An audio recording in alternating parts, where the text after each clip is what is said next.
பாஜக மாநில தலைவர் அண்ணாமலை விடுத்துள்ள செய்திக்குறிப்பில் கடந்த டிசம்பர் 5 அன்று சென்னை பல்லாவரத்தில் குடிநீரில் கழிவுநீர் கலந்ததால் 3 பேர் பலியானதும் 20க்கும் அதிகமானோர் மருத்துவமனையில் சிகிச்சை பெற்றதுமான துயர சம்பவம் நடந்தது. அமைச்சர் தாமோ அன்பரசன் குடிநீரில் கழிவுநீர் கலக்கவில்லை என்றும் பொதுமக்கள் தவறினால்தான் பாதிப்பு ஏற்பட்டது என்றும் பொதுமக்கள் மீது குற்றம் சுமத்தினார். அந்த பகுதியில் அன்றைய தினங்களில் வழங்கப்பட்ட குடிநீரை பரிசோதனைக்கு அனுப்பி அதன் முடிவுகள் கிடைத்துள்ளன.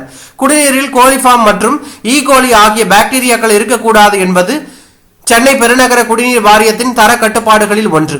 ஆனால் பல்லாவரம் பகுதியில் வழங்கப்பட்ட குடிநீரில் இந்த 2 பாக்டீரியாக்களும் இருப்பது சோதனை முடிவில் வெளிப்பட்டுள்ளது.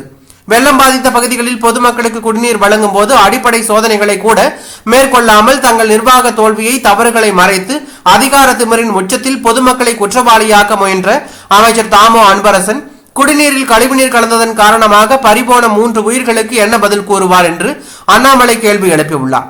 மேலும் பாஜக மாநில துணைத் தலைவர் நாராயணன் திருப்பதி விடுத்துள்ள செய்திக்குறிப்பில் அமைச்சர் தாமோ அன்பரசன் ராஜினாமா செய்ய வேண்டும் அல்லது முதலமைச்சர் மு.க.ஸ்டாலின் அவர்களை தாமோ அன்பரசனை பதவி நீக்கம் செய்ய வேண்டும் என்று வலியுறுத்தியுள்ளது பரபரப்பையும் அதிர்ச்சியும் ஏற்படுத்தியுள்ளது.